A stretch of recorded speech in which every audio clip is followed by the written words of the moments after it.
One TV Patrol. Balik sa mga balita sa One TV Patrol. Traffic violation fines mas pahugtan pa sa City Traffic Management and Services.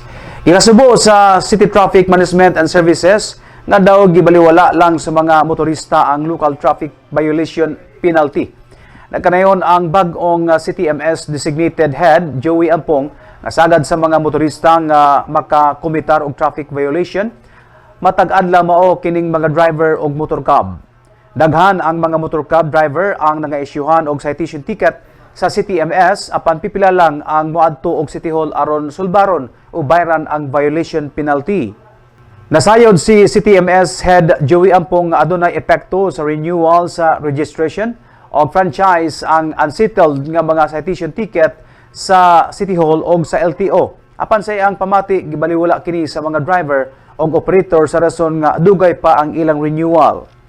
Apan dunay plano si City MS head Joey Ampong nga moduso og proposal sa City Council nga mag-impusar og interest penalty nga human sa tulo ka adlaw kung dili masitil ang issued citation ticket mag-interest kini matag bulan. Dugang pa ni Ampong ang maong penalty dili lang masinati sa mga public utility vehicle o mga pampasero ang salakyanan, apan lakip na sa mga pribadong behikulo nga makasupag sa balaod sa trapiko. Okay. Sa citation ticket sa ito nakita sa citation ticket, kung makita niyan sa ubos, remarks, within 3 days, you have to pay the violation. Okay. You have to pay the violation for within 3 days. Kung nakoy propose nga plano, nga i-submit na ako sa Committee on Transportation and Communication kay SP o Konsyal Romero, bahin ana, para makabayad gud sila. So, inani ni, within 3 days din mo bayaran, no problem. Pero kabalo ko nga kanay imong motor, i-rehistro gyud na siya. Kada balo ko nga imong kuan kung ma-expire na imong lisensya, imo no po nang i-rehistro uli. Okay. Kung dili nimo ka makabayaran next month, kaya akong propose din nga there should be an percent additional. Limbawa, 100 ang violation. Within 3 days, bayaran nimo 100. Dili ka kabayad kay gibaliwala nimo ang citation ticket na to. Karon ini after 1 month, hintubo to. This is an additional income on our city.